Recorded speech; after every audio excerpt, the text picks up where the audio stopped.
সম্মানিত উপস্থিতি, ভূমিকা লম্বা নয়, কিছু কথা বলতেই হবে। বলুন তো, শুনতে এসেছি কি? জোরে বলা লাগবে। কোরআন। এই কোরআনের মর্যাদা কম না বেশি? কম না বেশি? গুরুত্ব কম না বেশি? সম্মানিত ভাইয়েরা, এই কোরআনটা কত মর্যাদাপূর্ণ, এই কোরআনটা কত গুরুত্বপূর্ণ। আল্লাহ রাব্বুল আলামিন বন্ধুর উপরে যখন কোরআনটা নাযিল হচ্ছিল, আল্লাহর নবীর উপরে জিবরাইল যখন কোরআনটা নাযিল করে দিচ্ছিলেন, আল্লাহর নবী এই কোরআনের মর্যাদা, গুরুত্ব, মাহাত্ম্য আর তাৎপর্য বুঝতে পেরে কোরআনের প্রত্যেকটি অক্ষরের নূর হৃদয় কলবে মানকুশ করে নেওয়ার জন্য আল্লাহর নবী দ্রুত গতিতে জিবরাইলের সঙ্গে আল্লাহর কোরআনটা পড়তেছিলেন। এমন দৃশ্য রব্বুল ইজ্জত ওয়াল জালাল আরশ আজিম থেকে দেখতে পেয়ে ডাক দেয় জিবরাইল, আমার বন্ধু কোরআনের মাহাত্ম্য, গুরুত্ব, তাৎপর্য বুঝতে পেরে এই কোরআনটাকে দ্রুত গতিতে পড়ার জন্য জিহ্বা সঞ্চালন করতেছেন। ও জিবরাইল, আমার বন্ধুকে জানাই দাও, লা তুহাররিক বিহি লিসানাকা লিতাআজালা বি। করবি কোরআনটাকে কণ্ঠস্থ করার জন্য, কোরআনটাকে তটস্থ করার জন্য আপনার জিহ্বাকে আপনি দ্রুত গতিতে সঞ্চালন করবেন না।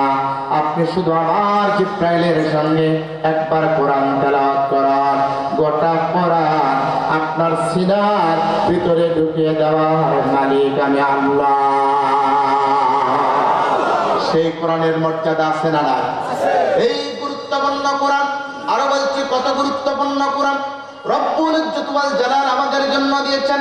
আসমানের নিচে, জমিনের উপরে তাম বিশ্ববাসীর জন্য আল্লাহ রাব্বুল আলামিন যত রহমত, বরকত, কল্যাণ, মাগফিরাত দিয়েছেন, সকল কিছু দেওয়ার পর এই রব্বুল ইজ্জত ওয়াল জালাল বিশ্ববাসীর জন্য আল্লাহর পক্ষ থেকে দুইটা দামি পুরস্কার দিয়েছেন, যার কথা রব্বুল ইজ্জত ওয়াল জালাল 10 নম্বর সূরা 11 নম্বর পারা 14 নম্বর পৃষ্ঠা 7 নম্বর লাইনে 6 নম্বর রুকু 58 নম্বর আয়াতে বলেন, কুল বিফাদলিল্লাহি ওয়া বিরহমাতিহি ফাবিযালিকা ফালইফরাহু হুয়া খায়রুম মিম্মা ইয়াজমাউন।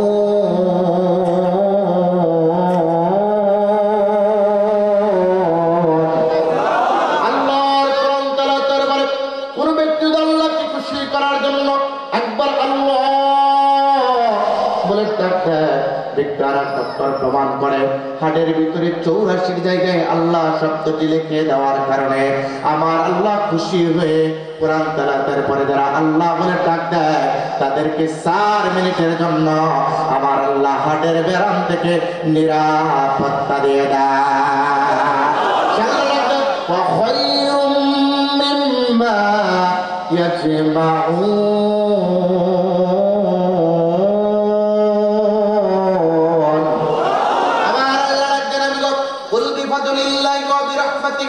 तमाम পৃথিবীর মানুষদেরকে জানায় দাও, আমি আসমানের নিচে, জমিনের উপরে বিশ্ববাসীর জন্য আমার পক্ষ থেকে যত রহমত, কল্যাণ, বরকত, মাগফিরাত আমি দান করেছি, সকল কিছু দান করার পর আমার পক্ষ থেকে বিশ্ববাসীর জন্য 2টা দামি পুরস্কার আমি আল্লাহ রেখে দিয়েছে, বিশ্ববাসীর জন্য বরাদ্দ করে দিয়েছে।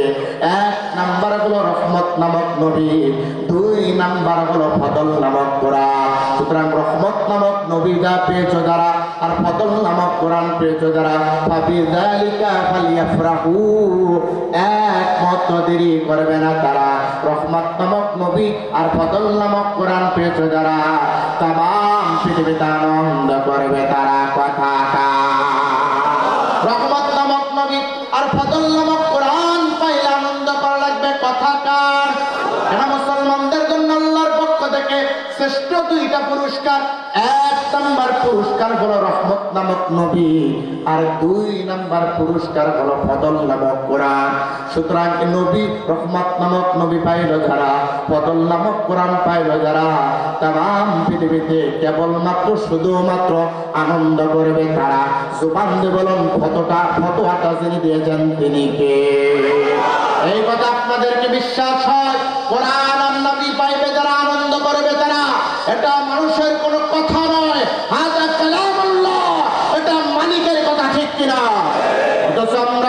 সময়কে দেখেছি বিগত 16 বছরে যখন রহমত নামক নবী পেয়ে ফজল নামক আল্লাহর কোরআন পেয়ে কোরআন থেকে সত্য কথা বলার চেষ্টা করেছি, আমাদের কণ্ঠ চেপে ধরা হয়েছিল। সেদিন থেকে আমরা সিদ্ধান্ত নিয়েছিলাম এই শক্তি আমরা শক্তিতে পরিণত করে এমন শক্তি সঞ্চয় করব যে শক্তি দিয়ে বাতিলের মস্তক আঘাত করব, বাতিলের মস্তক ভেঙে চুরমার হবে।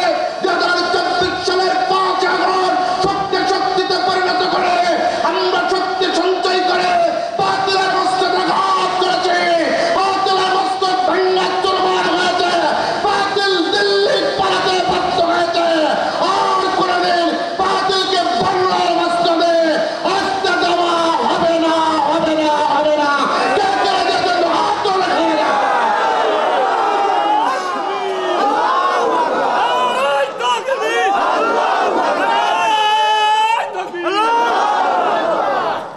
আমার ভাইরা, মধ্যে মুজাহিদের মতো আমাদেরকে হতে হবে। কাপুরের ভীরু কাপুরুষের মতো হওয়া যাবে না।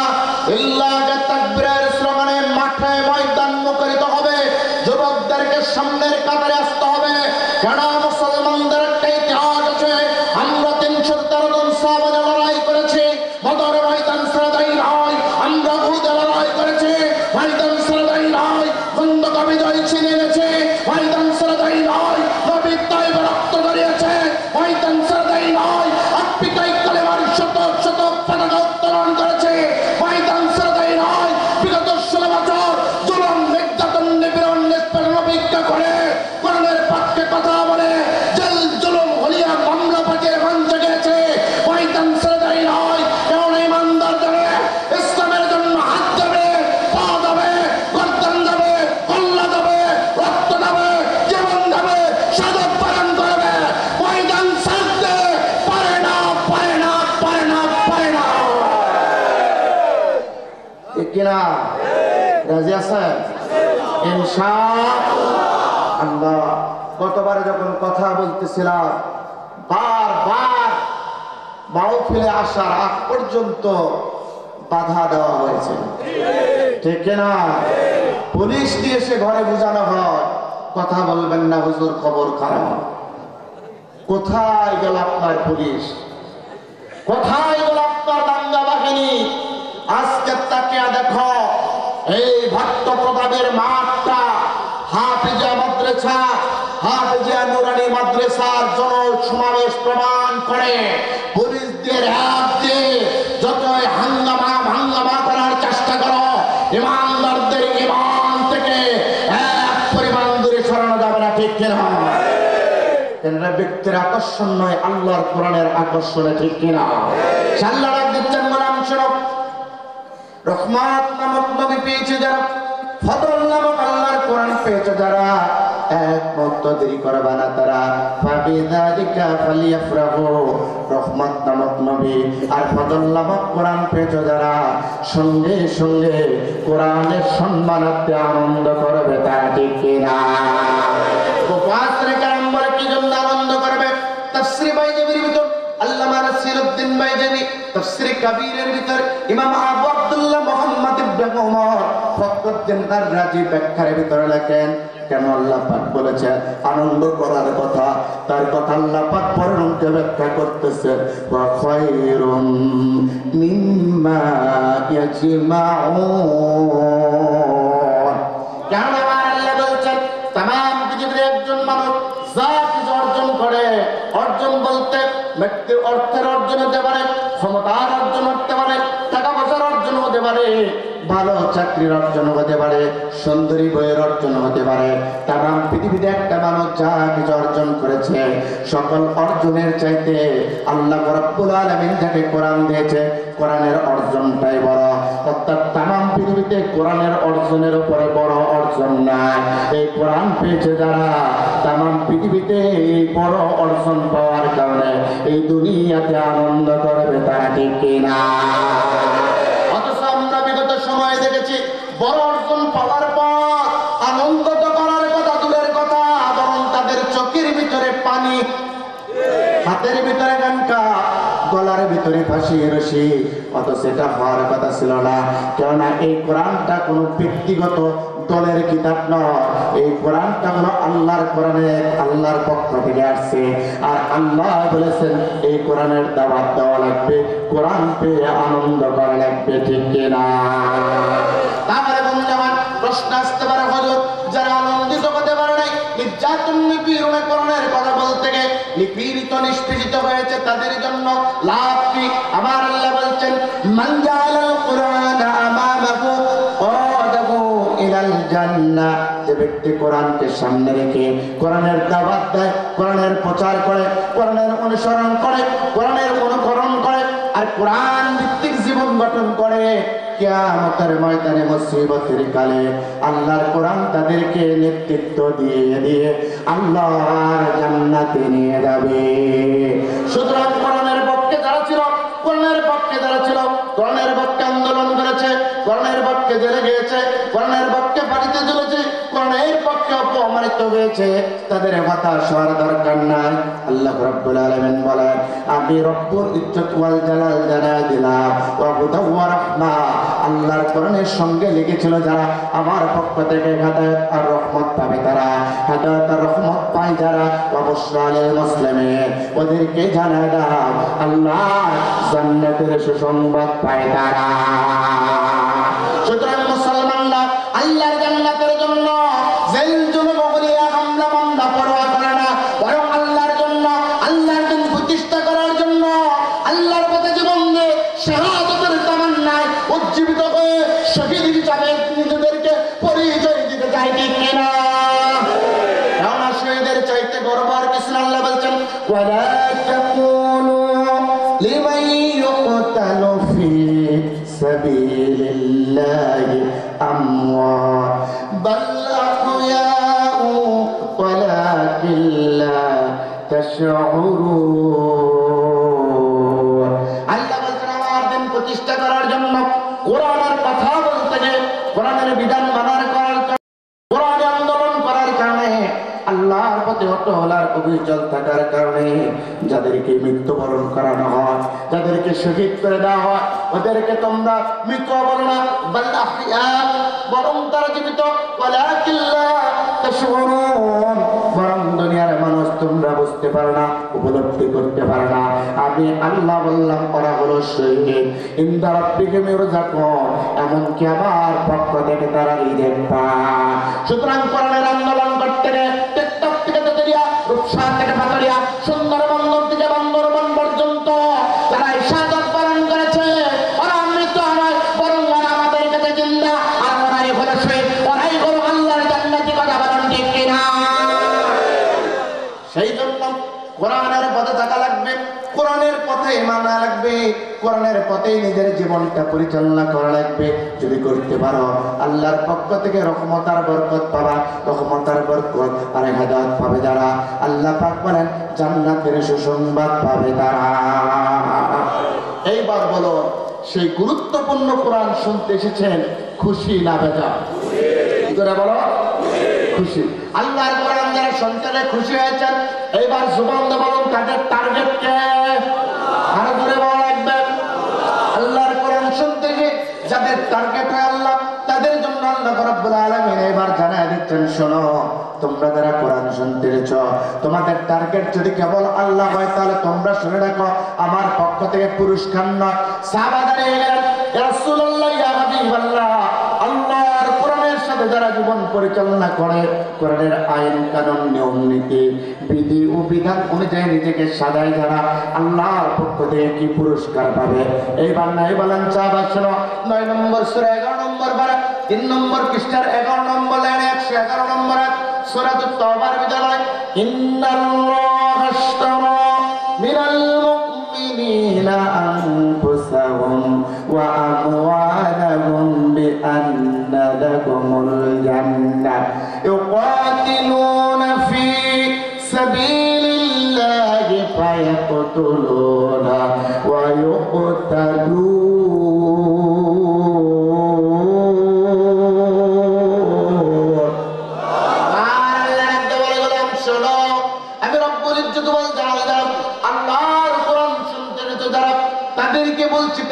ভিতরে আল্লাহর কোরআন শুনতে এসে তোমাদের টার্গেট যদি হয় আমি আল্লাহ তোমাদেরকে বলছি, আল্লাহ যদি তোমাদের টার্গেট হয় আমি আল্লাহ তোমাদের কাছ থেকে দুইটা জিনিস দিতে চাই।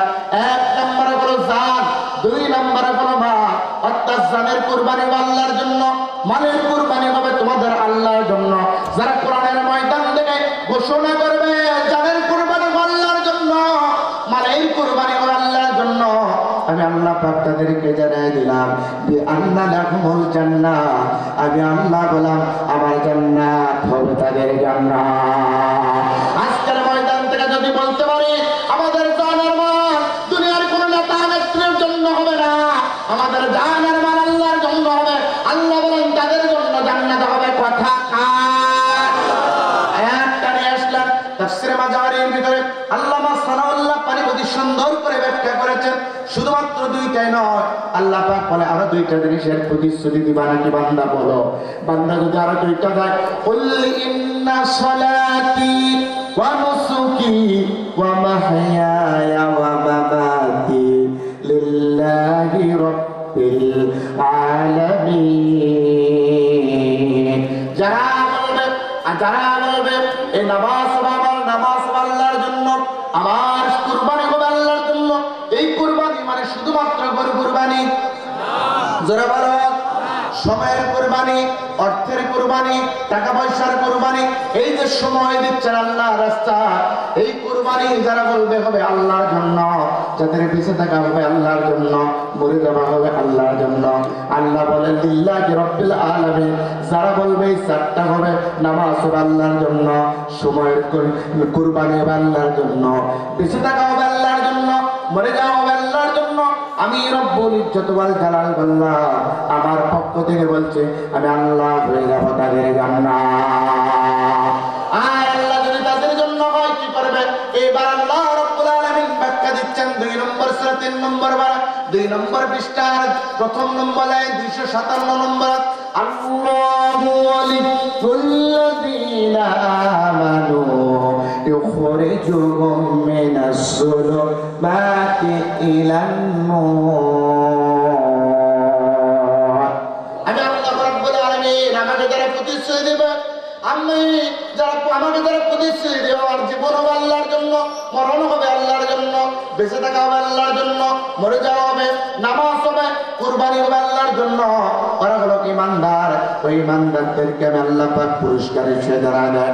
আল্লাহ ওয়ালিকুল্লাযীনা আমানু, ওই ঈমানদারদের আমি বন্ধু হয়ে যায়। ইউখরিজুহুম মিনাস যুলুমাতি ইলান নূর। ঈমানদার যখন পথ চলতে গিয়ে ভুল ক্রমে অন্ধকারের দিকে পরিচালিত হয়, আমি রব্বুল ইজ্জত ওয়াল জালাল ওই অন্ধকার থেকে কেবলমাত্র শুধুমাত্র একমাত্র আলোর পথ জান্নাতের পথে আমি বান্দাকে ফিরে আনি। তাহলে কোরআন মানলে জান্নাতের পথে যিনি ফিরিয়ে আনবেন জবান দিয়ে বলেন তিনি কে?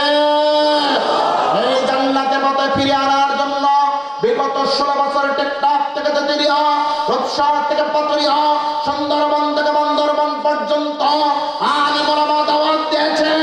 আর কোরআনের পথে আলিমদেরকে, মানুষদেরকে না ফিরতে দিয়ে ফিরআউনের পথে পরিচালনা করার জন্য জালিমগুলো ওই আলেমদের উপরে নির্যাতন করে থাকে কিনা?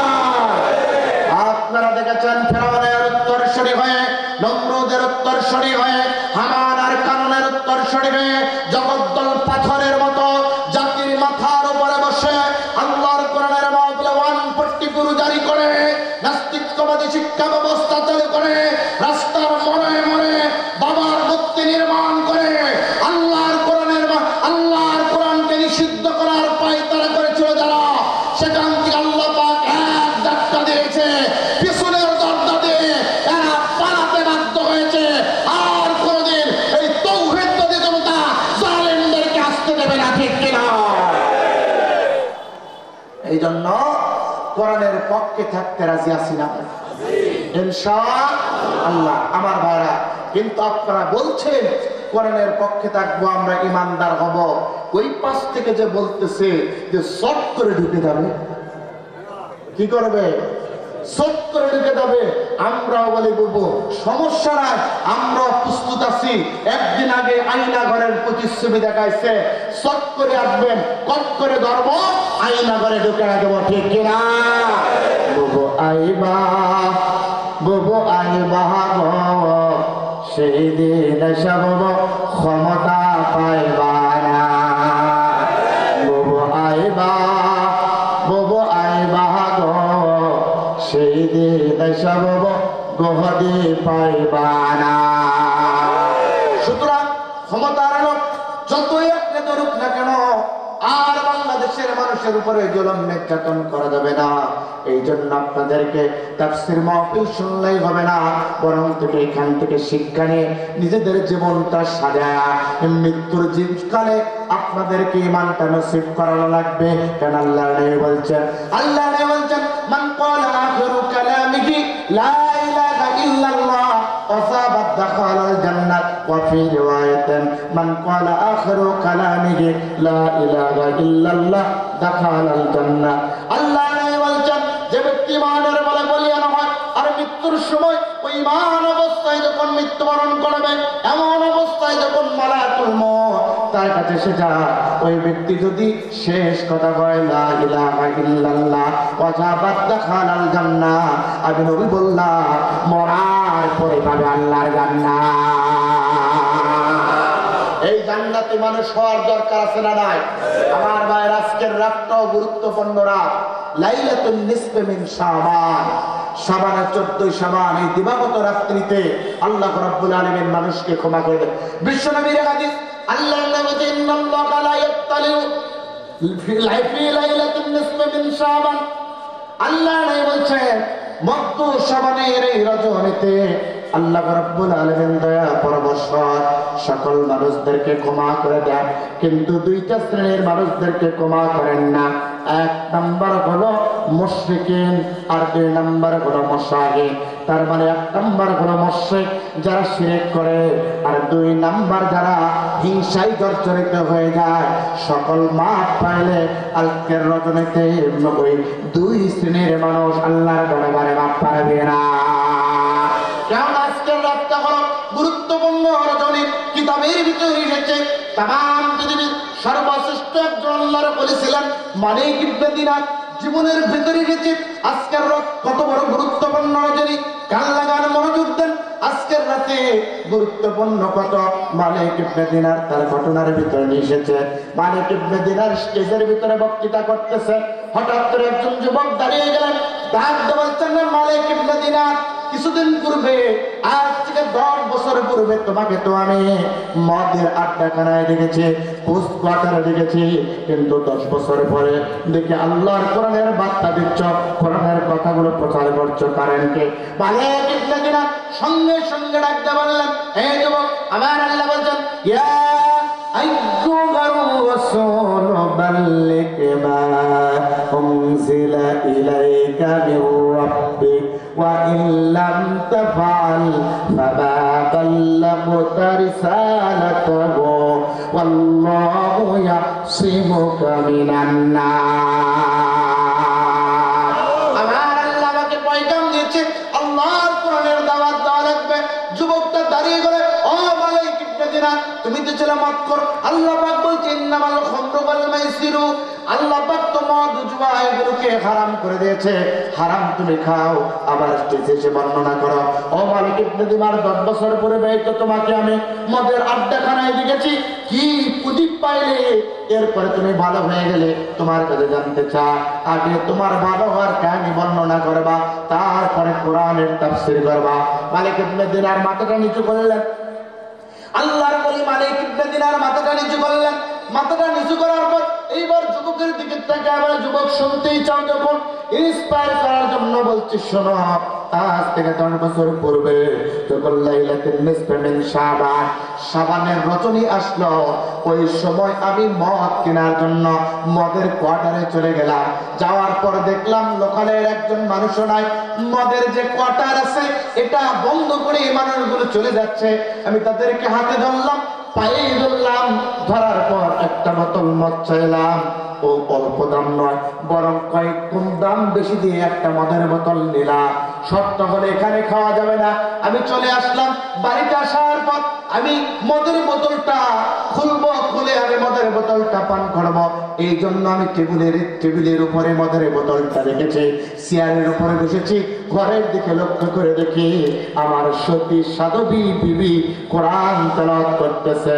সূরাতুল ফাতিহা তেলাওয়াতের পর নামাজের ভিতরে দাঁড়িয়ে সূরাতুল ফাতিহা তেলাওয়াত করার পর আমার স্ত্রী পড়তেছেন, ওয়া ইবাদুর রাহমানিল্লাযীনা ইয়ামশুনা আলাল আরদি হাওনা ওয়া ইযা খাতাবাহুমুল জাহিলুন।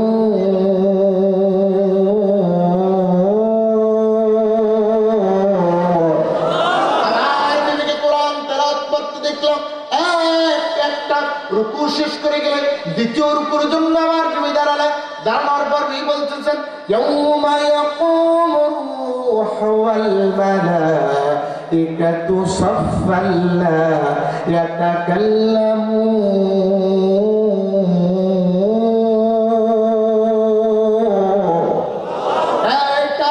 যখন টান দিচ্ছে আমার কলিজার ভিতরে আঘাত লেগেছে। সঙ্গে সঙ্গে মদের বোতল আমি ছেড়ে দিয়েছি, টেবিলের উপরে মদের বোতল রেখে আমি ঘরের ভিতরে যখন গেছি কিছুক্ষণ সময় আমি অবস্থান করতেছিলাম যাতে আমার বিবির নামাজ শেষ হয়ে যায়, নামাজের পর যেন আমি মদ পান করতে পারি। হঠাৎ করে দেখতে পারলাম আমার 3 বছরের একটা ছোট্ট মেয়ে ছিল, বড়ই ভালোবাসতাম, সন্তানকে ভালোবাসতাম। নাই বলতে সালাসু বানাতিন আও সালাসু আখওয়া ফায়াহসিনু ইলাইহিন্না ইল্লা দাখালাল্লাহু ফায়াহসিনু ইলাইহিন্না। আল্লাহর নবী বলছেন যে ব্যক্তির 3টা মেয়ে সন্তান হবে, শরীয়তের উপর লালন পালন করে বিবাহ দিবে, ফায়াহসিনু ইলাইহিন্না ইল্লা দাখালাল্লাহুল জান্নাহ, ওই ব্যক্তির জন্য জাহান্নাম হারাম, ওই ব্যক্তির জন্য আল্লাহর জান্নাত ছাড়া অন্য কোনো কিছু না।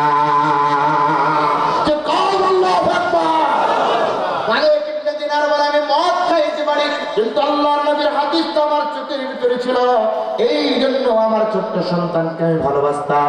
মেয়েটা আমার কাছ থেকে ঘর থেকে বের হয়ে আসলেন, আসার পর যখন টেবিলের উপরে হাত লেগেছেন হঠাৎ করে মদের বোতলটা পড়ে গেছে। আমি আমার সন্তানের দিকে তাকাইছি, ঘর থেকে বের হয়ে আসলাম, সন্তানের প্রতি আমি আঘাত করব, কিন্তু আমি লক্ষ্য করে দেখলাম আমার বিবি সামনে দিকে কোরআন তেলাওয়াত করতেছে। আমার বিবি পড়তেছে, আল্লাযীনা ইয়াবিতুনা লিরাব্বিহিম সুজদান ওয়া কিয়ামা ওয়াল্লাযীনা ইয়াকুলুনা রাব্বানা সরিব আন্না আযাব জাহান্নাম। আমার বিবি যখন আযাব জাহান্নাম বলেছে আমার শরীরের ভিতরে কেঁপে উঠেছে, থর থর করে আমি কাঁপতেছিলাম। আমার ছোট্ট মেয়ের প্রতি আমি যে মারবো, আঘাত করবো, আমার সেই শক্তি হচ্ছে না।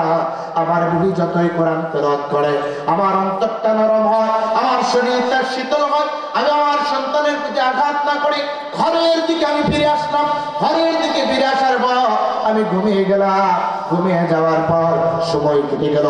ঠিক পরের বছর যখন লাইলাতুন নিসফে মিন শাবান, শাবানের রজনী আসলো, আসার পর আমিও মদের আড্ডাখানায় গেলাম, কুসকোটরে গেলাম, দোকানপাট বন্ধ পেলাম।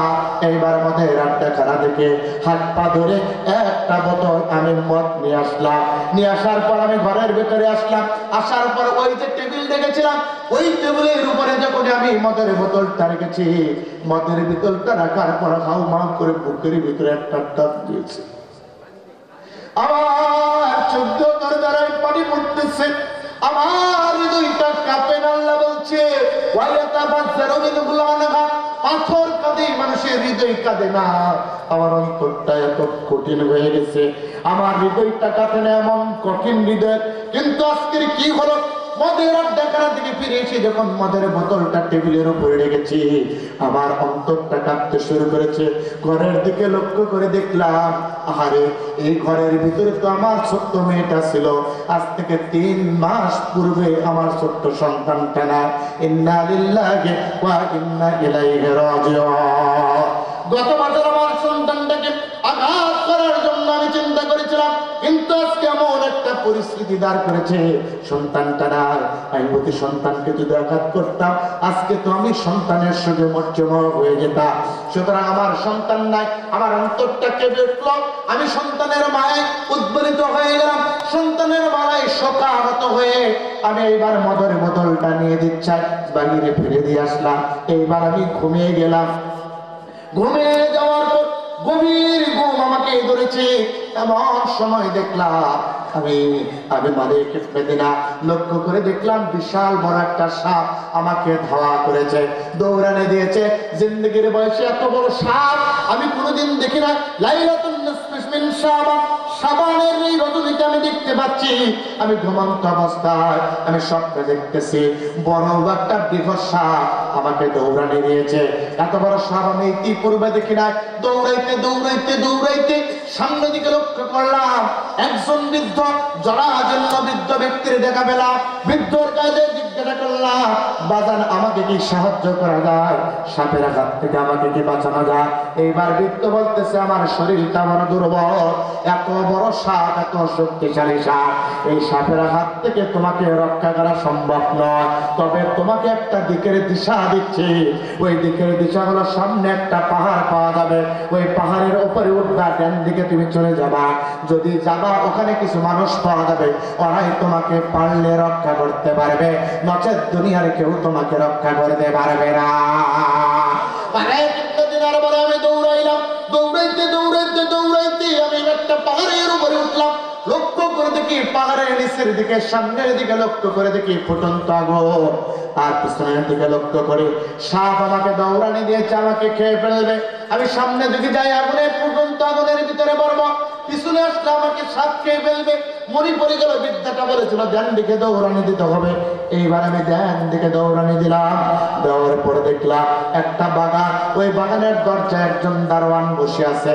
আমি যখন দাঁড়ালাম, এইবার দারোয়ান আমাকে আটকায় দিল, ভিতরে ঢুকতে দেয় না। আটকা দিয়ে দারোয়ান ওই ভিতরে কিছু বাচ্চা খেলাধুলা করতেছে, বাচ্চাদেরকে ডাক দিয়ে বলে, ও বাচ্চারা তোমরা সব তোমরা লক্ষ্য করে দেখো, এই যে একটা মানুষ এই দরজার সামনে দাঁড়া আছে, তোমরা যদি চিনতে পারো রক্ষা করো, নইলে পিছনে গেলে সাপ খাবে, সামনে গেলে প্রজ্বলিত আগুন তাকে জ্বলে ছাই করে দেবে। মানে কিতনা দিন আর ভয় পেয়ে গেছে, থরথর করে আমি কাঁপতেছিলাম। হঠাৎ করে সন্তানগুলো সামনে থেকে আসার পর আমাকে খুঁজতেছে। লক্ষ্য করে দেখলাম তার ভিতরে আমার ওই 3 মাস আগে মৃত্যুবরণ করা সন্তানটাও, মেয়েটাকে দেখতে পেলাম। এবার ওই সন্তান দৌড়ে এসে আমার কাঁধের উপরে উঠে বসলো, বুকে আমাকে জড়ায় ধরল, আর বাম হাত দ্বারা সাপকে এত দূরে আঘাত করলো, দূরে সাপ পড়ে পিছন দিকে সাপ দৌড়াইতে শুরু করলো। এইবার আমি লক্ষ্য করে ডাকতে বলি, মা এই জায়গায় তো কেউ নাই, মা তুমি কেমনে আসলা?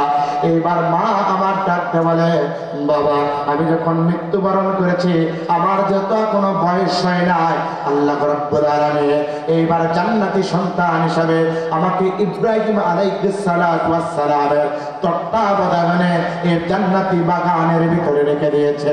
ও আব্বা আমি বললাম জান্নাতি সন্তান।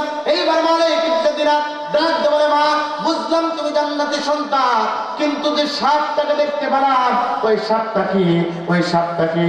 এইবার মেয়ে ডাকতে বলে, আব্বা ওই সাপটা হলো তোমার নফস, যে নফসকে কোনোদিন তুমি খাবার দাও না, বরং ওই খারাপ নফস, ওটাকে তুমি বেহাপানা অন্যায় অবিচার করেছ, মনের আড্ডা করাইছিল, ওই খারাপ পানা করার কারণে তোমার নফস মোটার শক্তিশালী হয়েছে। ও আব্বা যেটা সাধারণ নেকি ব্যক্তি জান্নাতি বান্দা ব্যতীত ওই সাপটাকে আঘাত করে দুনিয়া থেকে শেষ করতে পারবে না, আমি যত জান্নাতি, সুতরাং আমার আঘাতে ওই জাহান্নামীটাকে দুনিয়া থেকে বিদায় করে দিয়েছি। সুবহানাল্লাহ বলবেন না? মানে এইবার ডাকতে বলছে, মা বুঝলাম, কিন্তু রাস্তায় তো বয়োবৃদ্ধ একজনকে পেলাম, ওই ব্যক্তি তো সহযোগিতা করতে পারলো না। কারণ কি? এইবার মেয়েটা ডাকতে বলছে, বাবা ওই বৃদ্ধ যেটাকে জীর্ণ শীর্ণ দেখেছো ওটা তোমার রূহ, ওটাকে তুমি কোনো প্রকার ভালো খাবার দাও না, তার মানে তুমি ইসলামের পথে ছিলে না, দ্বীনের পথে ছিলে না, আল্লাহর পথে ছিলে না, রাসূলের পথে ছিলে না। এই জন্য ওটা তার রূহুর খাবার না পাইতে পাইতে বরং দুর্বল হয়ে গেছে, তোমার পাপাতটা বড় হয়ে গেছে আর নেক আত্মা ছোট হয়ে গেছে। এই জন্য নেক রূহ তোমার ওই নফসের সাথে পারে না, এই জন্য যুদ্ধ করতে পারে না।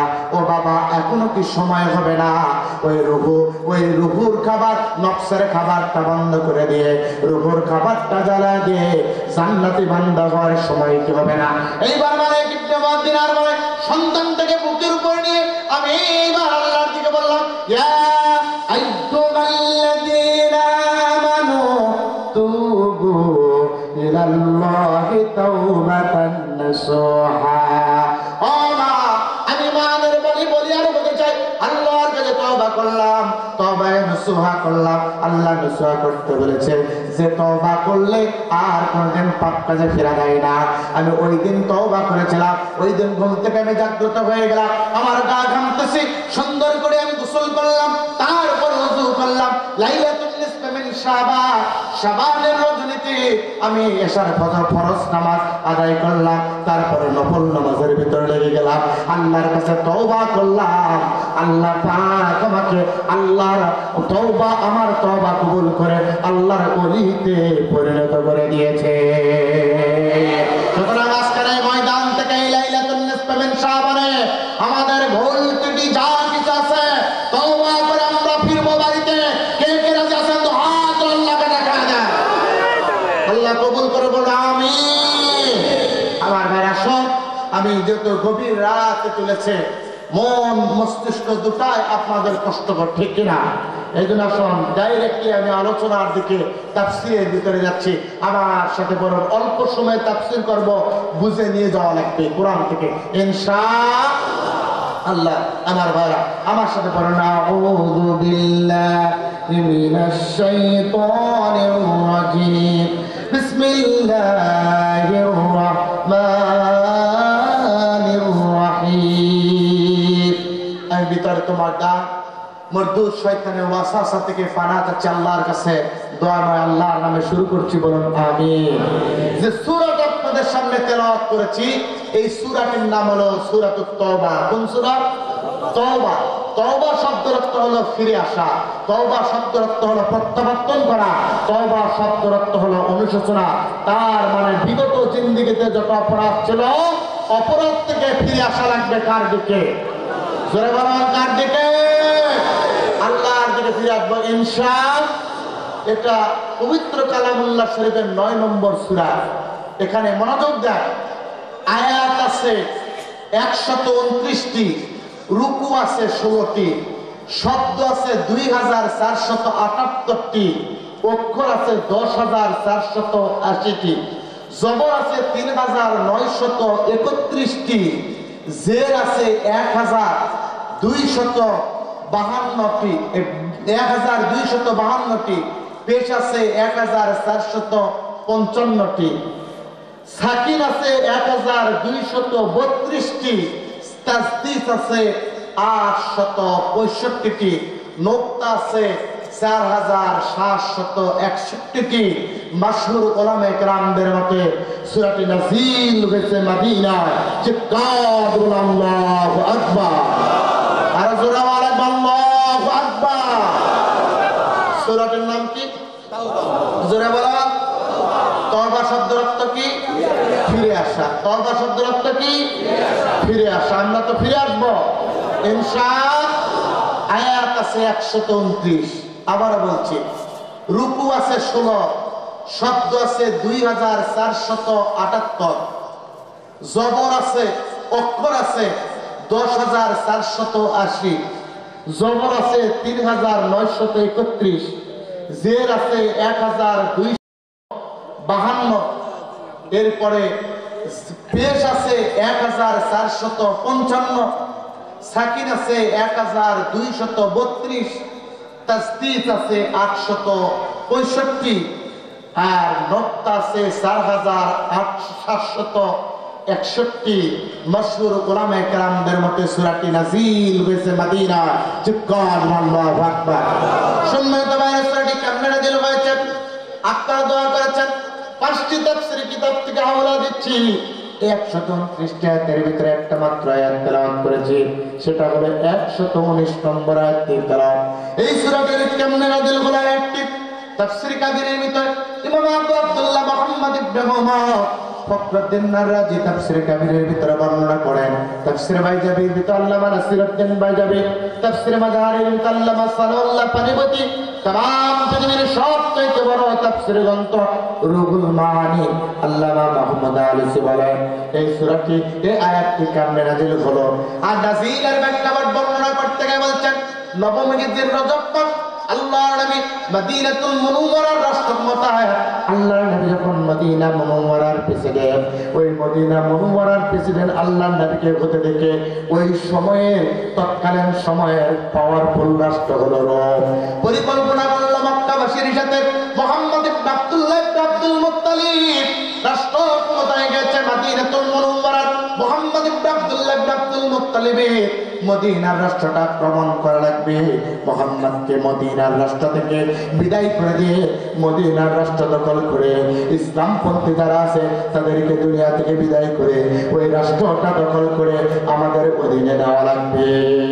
তৎকালীন সুপার পাওয়ার রাষ্ট্র মদিনাতুল মুনাওয়ারাকে উৎখাত করে রাষ্ট্র দখল করার পরিকল্পনা করেছিল। আজকে এশিয়া মহাদেশের সুপার পাওয়ার রাষ্ট্রগুলো ভারত পরিকল্পনা করতেছে টেকনাফ থেকে দরিয়া, রূপসা থেকে বাদরিয়া, সুন্দরবন থেকে বান্দরবান পর্যন্ত তৌহিদবাদী জনতার উপরে নির্যাতন নিপীড়ন চালিয়ে ইংরেজ সরকারকে উৎখাত করে জালিমদেরকে ক্ষমতায় বসে বাংলাদেশ থেকে দখল করার পরিকল্পনা করতেছে। ঠিক কিনা? ঠিক কিনা? আমার ভাইয়েরা, তৎকালীন সময়ে এমন সুপার পাওয়ার রাষ্ট্রের উপরে ও সুপার পাওয়ার রাষ্ট্রগুলো মদিনার রাষ্ট্রকে দখল করার পরিকল্পনা করেছিল, কিন্তু সম্মিলিত শক্তির ফলে আল্লাহর নবীর পাওয়ার ফুল রাষ্ট্রটাকে তারা নস্যাৎ করতে পারে না, দখল করতে পারে না। যখন তারা পরিকল্পনা শুরু করলেন, 3 লক্ষ সৈন্য নিয়ে চিন্তা করলেন মুহাম্মদ ইবনে আব্দুল্লাহ ইবনে আব্দুল মুত্তালিব এই রাষ্ট্র ক্ষমতাটা দখল করে নেব, মদিনাতুল মুনাওয়ারা দখল করে নেব। যখন চিন্তা করতেছে, এমন সময় আল্লাহর নবী জিবরাইলকে ডাক দেয়, ও জিবরাইল, যাও রে জিবরাইল, যাও যাও যাও, আর দেরি করো না। আল্লাহর নবী কোরআনের ভিত্তিতে কোরআন এই সমাজ পরিচালনা করতেছে। এটা আল্লাহর নবীর কথা নয়, বরং আলা লাহুল খালকু ওয়াল আমর, তাবারাকাল্লাহু রাব্বুল আলামিন। সৃষ্টিদার তামাম পৃথিবীতে হুকুম চলবে তার। আমি যেহেতু আমার বন্ধু মুহাম্মদ ইবনে আব্দুল্লাহ ইবনে আব্দুল মুত্তালিবকে অর্ডার দিয়েছি, আমার বিধান অনুযায়ী রাষ্ট্র ক্ষমতা চালাও। আমার নবীর জন্য রাষ্ট্র ক্ষমতা চালায়, নবীকে উৎখাত করার জন্য সুপার পাওয়ার রাষ্ট্র পরিকল্পনা করতেছে। ও জিবরাইল, যাও যাও যাও, আমার বন্ধুকে জানায় দাও। আর বসে থাকার সময় না, বাতিলের বিরুদ্ধে লড়াই করতে হবে। কারণ ফাদ্দালাল্লাহুল মুজাহিদিনা বিআমওয়ালিহিম ওয়া আনফুসিহিম আলাল কায়িদিনা দারাজা। যারা ঘরে বসে তাসবিহ দানার ভিতরে ইসলাম খোঁজে, আর যারা ঘর থেকে বের হয়ে ইসলামের রাষ্ট্র প্রতিষ্ঠা করার জন্য লড়াই করে, আমি ঘরে থেকে বাহিরের ব্যক্তির মর্যাদা বহু গুণে বাড়া দেয়। ও জিবরাইল, যাও যাও যাও, আমার বন্ধুকে বলো ঘরে বসে থাকার আর সময় নাই, এইবার সময় হয়েছে বাতিলের বিরুদ্ধে লড়াই করে ইসলামের রাষ্ট্র প্রতিষ্ঠা করা লাগবে। আল্লাহর নবীকে যদি 1000 বছর পূর্বে আল্লাহ পাক বলে ফাদ্দালাল্লাহুল মুজাহিদিনা বিআমওয়ালিহিম ওয়া আনফুসিহিম আলাল কায়িদিনা দারাজা, ঘরে বসে থাকা যাবে না, ইসলামের রাষ্ট্র প্রতিষ্ঠা করা লাগবে। ও বাংলার মুসলমানেরা, টেকনাফ থেকে তেতুলিয়া, রূপসা থেকে বাদরিয়া, সুন্দরবন থেকে বান্দরবান পর্যন্ত আর ঘরে বসে থাকা যাবে না। ইসলামের রাষ্ট্র কায়েম করার জন্য ঘরে ঘরে দাওয়াতি কর্মসূচি পালন করা লাগবে। ইসলামের পক্ষে আপনাদেরকে স্লোগান করে ভারতের দাসত্ব থেকে মুক্ত করে একটা স্বাধীন বাংলাদেশ আমার নতুন ভাবে গঠন করে ইসলামী পার্লামেন্ট আপনাদেরকে গঠন করা লাগবে। ঠিক কিনা? আজ আসেন আপনারা মুসলমান, আমাদেরকে ঐক্যবদ্ধ হতে হবে। ন্যাশনালিজম দেখেছি, সেকুলারিজম দেখেছি, আমরা কমিউনিজম দেখেছি, অ্যারিস্টোক্রেসি দেখেছি, ডেমোক্রেসি দেখেছি, বাবার শাসন দেখেছি, স্বামীর শাসন দেখেছি, চাচার শাসন দেখেছি। এইবার 1000 বছর পূর্বে হিরো গয়না দিলকিত আল্লাহর কোরআনের শাসন দেখতে চায়।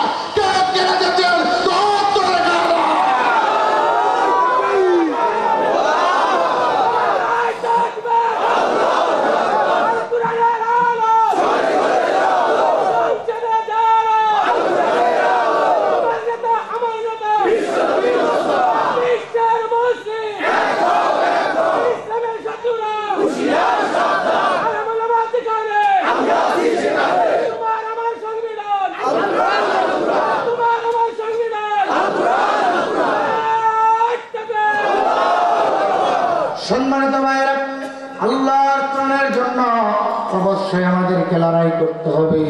আর এই জন্য আমাদের কেউ যদি মৃত্যুর ভয় দেখা কিঞ্চিত পরিমাণ আমাদের কেউ ক্ষতি করতে পারবে না। মুসলমান ইমানের বলে বলিয়া মৃত্যুকে ভয় পায় না, ঠিক কিনা? একটু দেখো তো ভাই। সম্মানিত ভাইরা, এই জন্য আমাদেরকে ঐক্যবদ্ধ হওয়ার দরকার আছে না নাই? মুসলমানরা মৃত্যুর ভয় করে না, বরং মুসলমানরা জানে ওরা বাঁচলে গেছে, মরলে সে ওদেরকে কিঞ্চিত পরিমাণ দলানো যাবে না। যুবকদারি ঘন্টারেতে কাঁপছে জালি মাঝি, মজাহিদরা লড়ছে দেখো জীবন রেখে বাজি, ঠিক কিনা?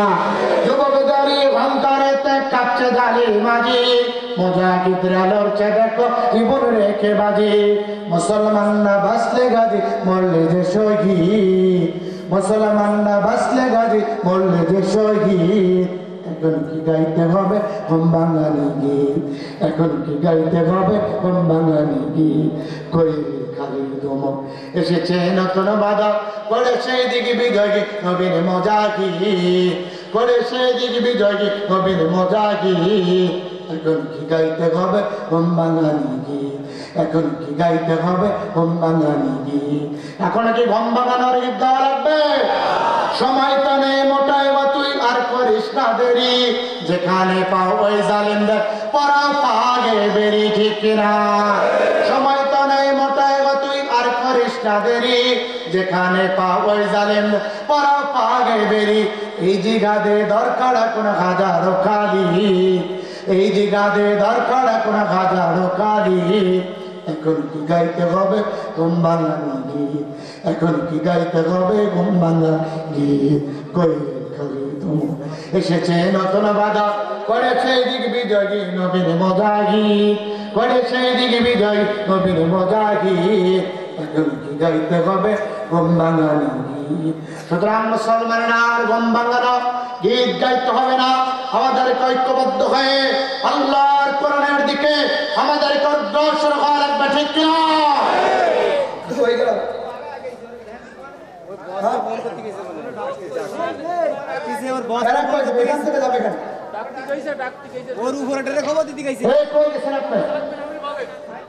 সম্মানিত ভাইয়েরা, তাকবীর দেওয়াতে কমে গেছে, পড়ে গেছে, সব কমে গেছে।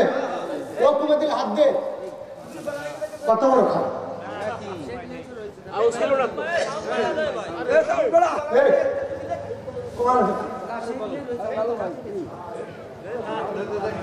সম্মান মৌজুদ আছে। সম্মানিত ভাইয়েরা, আল্লাহর নবী মুহাম্মদ সাল্লাল্লাহু আলাইহি সাল্লাম মদিনা মুনওয়ারার রাষ্ট্রক্ষমতায় বসা আল্লাহর নবীকে উৎখাত করার জন্য পরিকল্পনা শুরু হয়ে গেল। 3 লক্ষ সৈন্য নিয়ে আল্লাহর নবীকে উৎখাত করবে। আল্লাহ রাব্বুল আলামিন এবার সংবাদ দিচ্ছে, বন্ধুরা আপনি আর ঘরে বসে থাকবেন না, আপনি ঘর থেকে বের হন। আল্লাহর নবী ঘর থেকে বের হলেন। সাহাবাদেরকে 3 লক্ষ সৈন্যের মোকাবেলা করার জন্য আল্লাহর নবী 20,000 সৈন্য তাবুকের ময়দানে আল্লাহর নবী চলে গেলেন। আল্লাহর নবী লড়াই করলেন, বাতিলের বিরুদ্ধে লড়াই করে তাবুকের ময়দান থেকে আল্লাহর নবী বিজয় ছিনিয়ে আনলেন। 10 জন সাহাবা আল্লাহর নবীর সাথে যেতে পারে না, তার মধ্যে বুরায়দা ইবনে রাবি, হালাল ইবনে উমাইয়া আর কাব ইবনে মালিক, এই 3 জন সাহাবা যেতে পারে না। আল্লাহর নবী 7 জন সাহাবাকে মাফ করে দিলেন, 3 জন সাহাবাকে মাফ করেন নাই। একটাই কারণ হলো ইসলামের প্রয়োজনে, ইসলামের বিপদে যে ব্যক্তিগুলো ঘরে বসে থাকবে, ইসলামের পক্ষে লড়াই করবে না, বাতিলের বিরুদ্ধে লড়াই করবে না, দ্বীনি সংগ্রামকে বিজয়ী করার জন্য ঘর থেকে বের হবে না, ওরা যতই ইমানদার দাবি করুক কোশ্চেন কালেও ওরা ইমানদার হতে পারবে না। কথা কার? সুতরাং আজকে যারা ইমামকে ইমানদার দাবি করবে, ভারতের আগ্রাসনের বিপক্ষে নিজে দাঁড়িয়ে থেকে লিল্লাহি তাকবীর স্লোগান দিবে না, ওই ব্যক্তি কোশ্চেন কালে প্রকৃত ইমানদার দাবি করতে পারবে না, ঠিক কিনা? সম্মানিত ভাইরা, আল্লাহর নবী 3 জন সাহাবা ক্ষমা করলেন না। সাহাবাদেরকে বললেন, সাহাবা এদের সাথে কথা বলবা না, সালাম দিবা না, হুকুম এরা মানে নাই, এই জন্য এদের সাথে লেনদেন বন্ধ করবো। আল্লাহর নবী নির্দেশ দিলেন 40 দিন পর্যন্ত সাহাবারা কথা বলে না। বিশ্বনবী এবার বললেন এদের বিবি থেকে আলাদা করো, বিবি থেকে আলাদা করা হলো। 50 দিন পর্যন্ত বিবি থেকে যখন আলাদা হয়ে গেল, এইবার আল্লাহর নবী ফজরের নামাজ আদায় করতেছে। 50 দিন পর বিশ্বনবী 50 দিন পর যখন ফজরের নামাজ আদায় করতেছে, এই নামাজ শেষ হওয়ার পর আল্লাহ ডাকতে, জিবরাইল যাও রে জিবরাইল, যাও যাও যাও। তামাম পৃথিবী সৃষ্টির 50,000 বছরে পড়বে লাউহে মাহফুজের কলম দ্বারা লিখিত বাইতুল ইজ্জানামক স্থান থেকে আমি আল্লাহ রাব্বুল আলামিন একটা সূরা দিলাম, সূরাটার নাম হলো সূরাতুত তাওবা। এর ভিতরে আয়াত দিয়েছি 126, 129, রুকু দিয়েছি 16, শব্দ দিয়েছি 2478, অক্ষর দিয়েছি 10,482, জবর দিয়েছি 3,931, জের দিয়েছি 1,252, পেশ দিয়েছি 1,455, নোক্তা দিয়েছি 4,761। অজবেগিল এতগুলোর প্রয়োজন না, কারণ 129টি আয়াতের ভিতরে একটা মাত্র আয়াত আমার বন্ধুর উপরে নাজিল করে দিই, ওই 3 ব্যক্তিকে জানা দাও, ওই ব্যক্তিকে আমি আল্লাহ পাক 3টাকে ক্ষমা করলাম, কিন্তু সত্য দিলাম দুনিয়ায় চলতে গেলে মুনাফিকের সাথে বন্ধুত্ব করতে পারবে না। বন্ধু যদি করতে হয় ওই ব্যক্তিগুলি যেন সত্যবাদী ইমানদারদের সাথে বন্ধুত্ব করে, কেননা মুনাফিকরা সবসময় পিছনে কাটে, ইমানদারদের কলিজার উপরে আঘাত কেটে, কল্লা কেটে ইমানদারদেরকে দুনিয়া থেকে বিদায় করে ইমানের সত্তা ধ্বংস করে দেয়, ঠিক কিনা? আল্লাহর নবীর নামাজ শেষ হয়ে গেল, জিবরাইল আসলেন, রাসূলুল্লাহ ইয়া হাবিবাল্লাহ, আল্লাহ রাব্বুল আলামিন तमाम পৃথিবী সৃষ্টির 50,000 বছর পূর্বে লাউহে মাহফুজের কলম দ্বারা বাইতুল ইজ্জানামক স্থানতে একটা সূরা লিখেছে, সূরাটির নাম হলো সূরাতুত তাওবা। ওগো হুজুর, আপনি টেনশন করবেন না, আপনার 3 জন সাহাবাকে আল্লাহ পাক ক্ষমা করার জন্য আয়াত নাযিল করেছেন, ইয়া আইয়ুহাল্লাযীনা আমানু তাকুল্লাহ ওয়া কুনু মা'আস-সাদিকিন। আল্লাহ পাক বলেন, ওয়া কুনু মা'আস-সাদাকাত ওয়া কুনু মা'আল মুনফাক ওয়া কুনু মা'আল জিনাকুম। আল্লাহ পাক বলেন, ওয়া কুনু মা'আস-সাদিকিন, সত্যবাদীদের বন্ধু হওয়া লাগবে। সুতরাং দুনিয়ার জিন্দেগিতে কোন ব্যক্তি যদি ইমানদার দাবি করে সর্বাবস্থায় সত্যবাদীদের বন্ধু হওয়া লাগবে। মিথ্যাবাদীদের বন্ধু হলে ওই ব্যক্তির স্থান আল্লাহর জাহান্নামে হবে, ঠিক কিনা? সুতরাং আজকের মাহফিল থেকে শিক্ষা হলো, যতদিন বেঁচে থাকবো মিথ্যাবাদীর সাথে বন্ধুত্ব করবো না, মিথ্যাবাদীকে সমর্থন করবো না, মিথ্যা নেতার পিছনে করবো না, কারণ সত্যের পথে ডাকবে যারা, কোরআনের পথে ডাকবে যারা, কোরআনী পার্লামেন্ট গঠন করবে যারা, কোরআন ভিত্তিক জীবন চালাবে যারা, কোরআন ভিত্তিক সমাজ চালাবে যারা, কোরআন ভিত্তিক রাষ্ট্র পরিচালনা করবে যারা, তাদের পক্ষেই ডাকবো, ঠিক কিনা? আমার ভাইরা কি করতেছো ভাই? নামাও, কমাও, বসাও, এতে কষ্ট হচ্ছে, একটা রাখো। জি, তুমি হাত দিচ্ছ, তুমি সরে যাও। জি, ঠিক করে দিয়ে সরে যাও। মনোযোগ আছে আমার ভাইয়ের? যাও। সম্মানিত ভাইয়েরা, আল্লাহ রাব্বুল আলামিন ডাক দিলেন, বন্ধুরে, ইমানদার বন্ধু, সত্যবাদী বন্ধু হওয়া লাগবে। এইবার বিগত সময়ের দিকে দেখান, এই ব্যক্তিগুলো বিগত সময়ের ভিতরে বলেছিল বাংলাদেশের সম্পদ খাই নাই, কিন্তু শ্বেতপত্র দাখিল করার পর দেখেছেন 26,000 কোটি টাকা, 26 লক্ষ কোটি টাকা এই ব্যক্তিগুলো দুনিয়া থেকে 26,000 লক্ষ কোটি টাকা এরা বাংলা, অর্থাৎ 245 বিলিয়ন কোটি টাকা এই বাংলাদেশ থেকে পাচার করে নিয়ে গেছে। অথচ তারা বলেছিল জনগণের সম্পদ আত্মসাৎ করি না, এটা জনগণকে ধোঁকা দিয়েছিল। ওরা আমাদের কোনোদিন সত্যবাদী নেতা হতে পারে নাই, ঠিক কিনা? এই জন্য আল্লাহ পাক বলতে সত্যবাদী নেতা হওয়া লাগবে, সত্যবাদী বন্ধু হওয়া লাগবে, কেন মুসলমান হয়ে মরা লাগবে, মিথ্যাবাদীদের সাথে সম্পর্ক থাকা যাবে না। ইয়া আইয়ুহাল্লাযীনা আমানুত্তাকুল্লাহা হাক্কা তুকাতিহি ওয়া লা তামুতুন্না ইল্লা ওয়া আনতুম মুসলিমুন। আল্লাহ পাক বলছে, ওই যারা ঈমান আনয়ন করেছ, ওই ঈমানদারদেরকে বলছি, তোমরা যারা ঈমানের বলে বলিয়ান হয়েছ, তোমরা প্রকৃতপক্ষ মুসলমান না হয়ে মৃত্যুবরণ করবে না। হাক্কা তুকাতিহি, আল্লাহকে ভয় করবা, ভয় করার মতো, তারপরে প্রকৃত তুমি তো মুসলমান না হয়ে মৃত্যুবরণ করবে না, তার মানে আগে ভয় করা লাগবে, তারপরে ইমানের মৃত্যুবরণ করা লাগবে, ঠিক কিনা? তাহলে আল্লাহর ভয় যদি কলিজার ভিতরে থাকে, জনগণের টাকা কেউ আত্মসাৎ করবে, আল্লাহর ভয় যদি থাকে জিনার সাথে সম্পর্ক থাকবে, আল্লাহর ভয় যদি থাকে সুদের সাথে সম্পর্ক থাকবে, আল্লাহর ভয় যদি থাকে ওই ব্যক্তিগুলো মদের সাথে সম্পর্ক থাকবে। অথচ বিগত সময়ে সুদের সাথে সম্পর্ক ছিল, মদের সাথে সম্পর্ক ছিল, জিনার সাথে সম্পর্ক ছিল। যাদের জিনার সাথে সম্পর্ক ছিল, মদের সাথে সম্পর্ক ছিল, জনগণের টাকা আত্মসাতের সম্পর্ক ছিল, ওরা কোনোদিন ইমানদারদের বন্ধু নয়, ঠিক কিনা?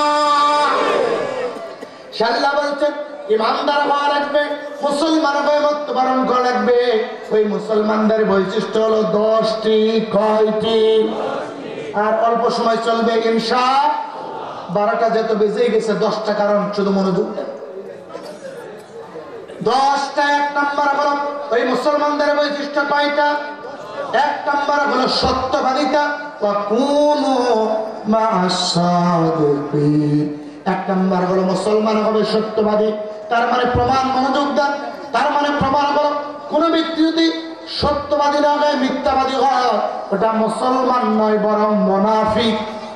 কি জোরে বলো? ওটা মুসলমান কারণ বলছেন আয়াতুল মুনাফিকি সালাসুন ইযা হাদাসা কাযাবা ওয়া ইযা ওয়াদা আখলাফা ওয়া ইযা উতমিনা খানা। মুনাফিকের চিহ্ন হলো 3টা। 1 নাম্বার কথা বললে মিথ্যা বলবে, ওয়াদা করলে খিলাফ করবে, আর আমানত রাখলে খেয়ানত রাখবে।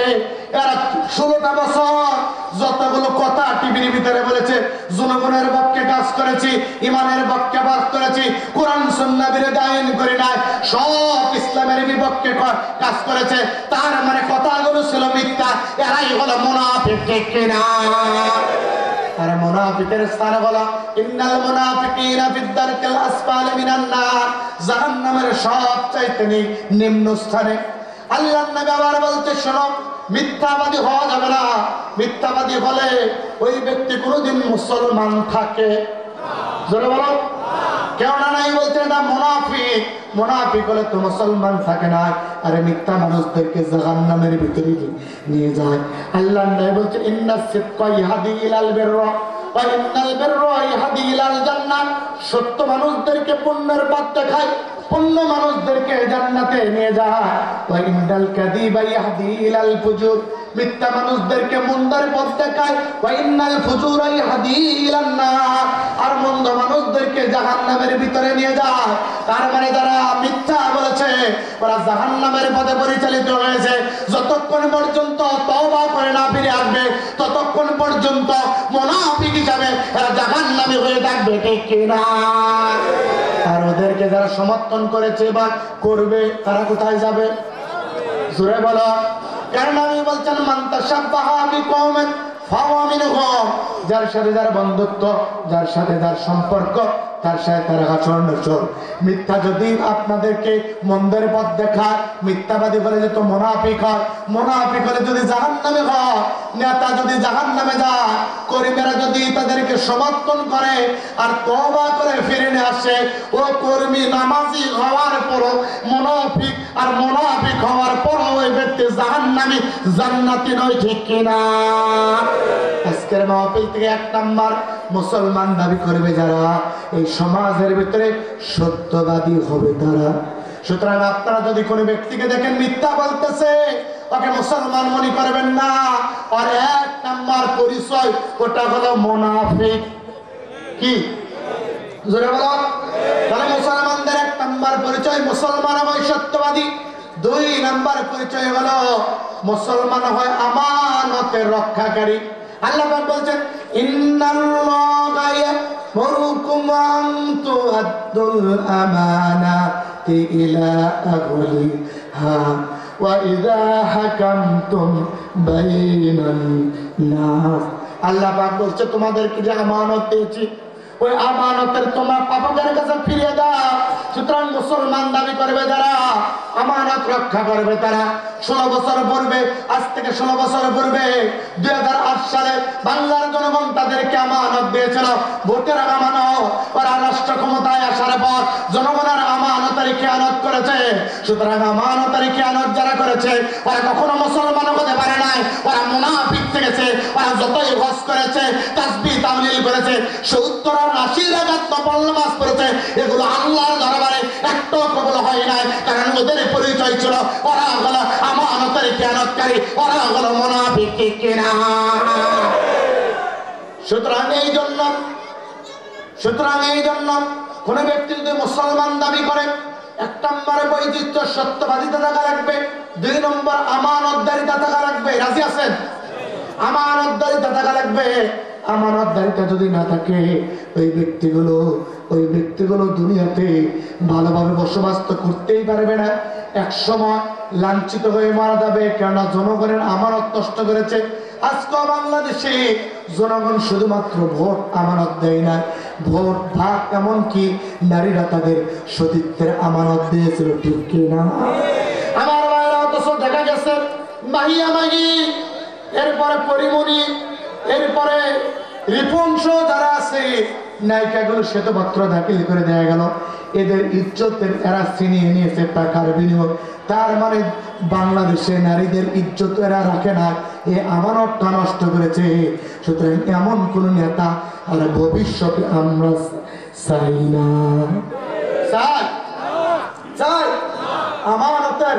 আপনারা দেখেছেন ইলিয়াস হুসাইন নামে একজন সাংবাদিক আছে, ওই ব্যক্তি লিখেছে যে এমন পরিস্থিতি হয়েছে বাংলাদেশের পুলিশ বিএনপি জামাতের যাদেরকে পেয়েছে, বাড়ি থেকে নারীদেরকে যাদেরকে ধরে নিয়ে গেছে, ওদেরকে ধর্ষণ করেছে, তাদের সাক্ষাৎকার কয়েকদিন পর প্রকাশ করবে, আজকে ফেসবুকে দিয়েছে। তার মানে যাদের কাছে আমাদের মা বোনগুলো নিরাপদ ছিল না, ওরা কোনোদিন আমাদের নেতা হয় না, বরং এরা কোনো ধর্ষণকারী, এরা হায়না ছিল। ঠিক কিনা? সম্মানিত ভাইরা, 2 নাম্বার। 3 নাম্বার হলো নেতা হবে নম্র ভদ্র। সমাজের ভিতরে যদি নম্র ভদ্র কোন ব্যক্তি মুসলমান দাবি করে, তাকে নম্র ভদ্র হওয়া লাগবে। আল্লাহ বলছেন ওয়াইবাদুর রাহমানিল্লাযীনা ইয়ামশুনা আলাল আরদি হাওলা ওয়া ইযা খাতাবাহুম জাহিলুন। সমাজের ভিতরে নম্র ভদ্র যারা, এই সমাজের নম্র ভদ্র যারা, এই সমাজের নেতা হবে তারা কথাকার। আল্লাহর যদি কথা হয়ে থাকে, বিগত দিনে বলুন তো যারা অশ্লীলতার সাথে জড়িত ছিল ওরা কি নম্র ভদ্র? যারা জনগণের দোকানপাট দখল করে নিছে, মার্কেট দখল করে নিছে, এমনকি বাড়িঘর জমি জমা দখল করে নিছে, এরা কোনদিন নম্র ভদ্র না, বরং এরা টেররিস্ট, এরা ছিল সন্ত্রাসী। আর সন্ত্রাসী যদি ছিল যারা, এরা মুসলমান দাবি করতে পারবে না, বরং এরা বেঈমান ছিল। ঠিক কিনা? এটা হলো 3 নাম্বার। আর 4 নাম্বার হলো যে ব্যক্তি পিতা মাতার আনুগত্য করে না। এই সমাজে কম না বেশি?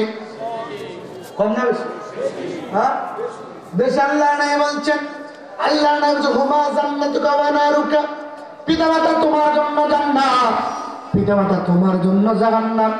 বিশ্বনবীর সাহাবা হযরত আল-কামা নামে একজন জলিলুল কদর সাহাবা ছিলেন। এই সাহাবা মৃত্যুবরণ করতেছেন, মৃত্যুর কোলে পড়ে গেছেন, কালেমা নসিব হচ্ছে না। নবী যেতে বলেছে মান ক্বালা আখিরু কালামি লা ইলাহা ইল্লাল্লাহ দাখালাল জান্নাহ। মরার পূর্বে যদি ব্যক্তিটার মুখ দিয়ে কালেমা নসিব হয়, মরার পরেই আল্লাহর জান্নাত। বিশ্বনবীর সাহাবা জলিলুল কদর সাহাবা আল-কামার কালেমা নসিব হচ্ছে না।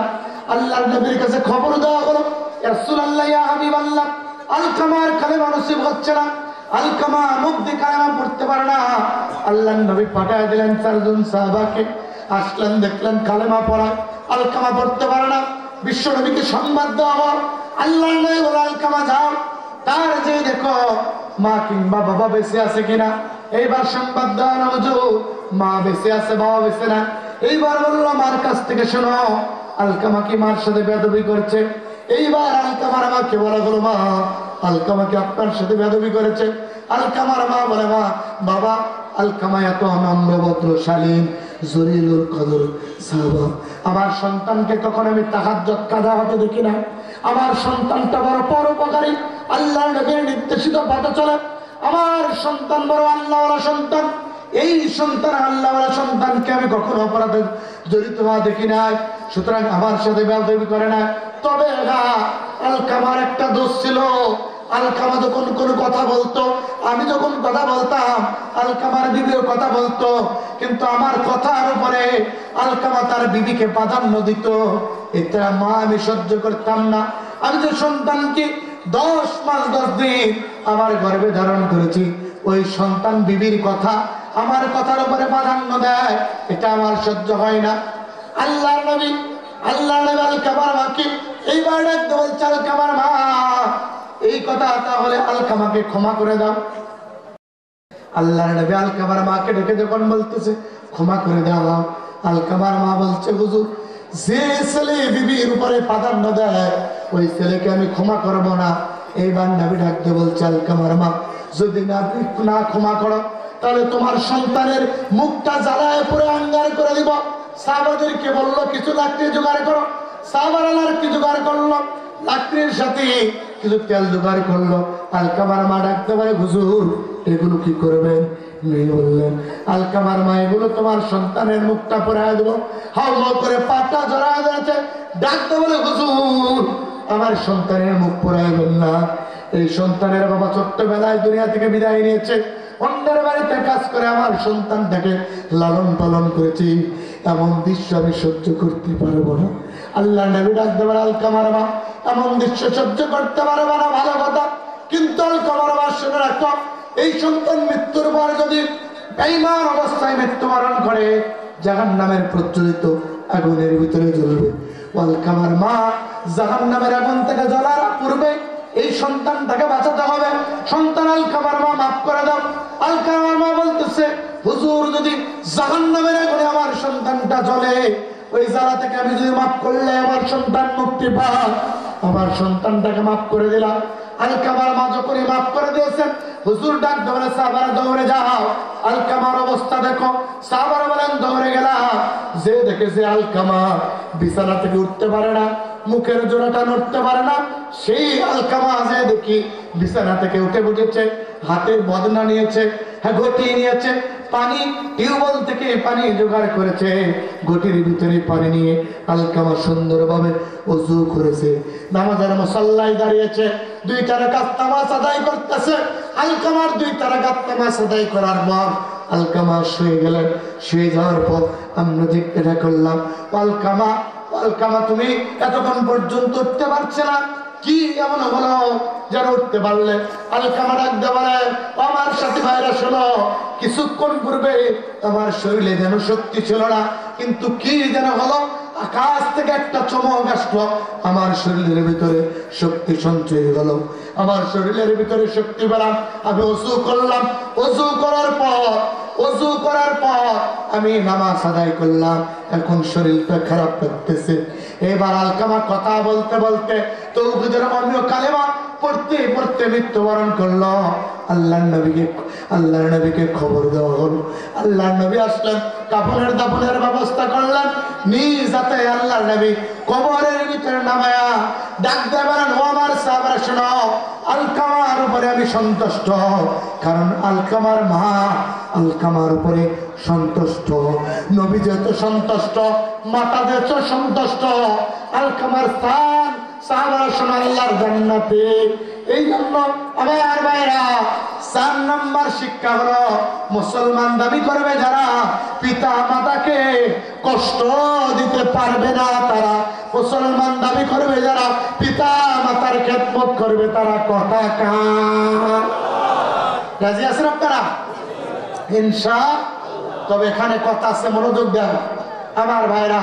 পিতা মাতার খেদমত করতে গিয়ে সমস্যা হলো, মহিলা মা বোন যারা এসেছে আপনারা খান লাগা, এই কথাগুলো যুবকদের মনোযোগ থাকা রাখবে,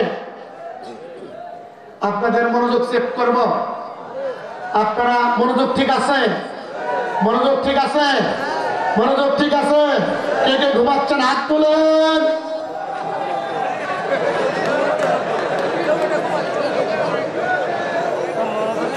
ঘুমাচ্ছেন আপনারা? আল্লাহ মুখেরটা নাই মনেরটা নাই, ঠিক কিনা? এই জন্য মনোযোগ দেন। যুবকরা যারা আসছেন এটা এখন কাজে লাগবে, যুবকদের কাজে লাগবে। মামুনেরা যারা আছেন কান লাগা, যে যুবকরা এখানে শিক্ষা হলো মেয়েদের সম্পর্কে হাদিস বলা লাগবে, এরপরে পরে নুকসে যাব।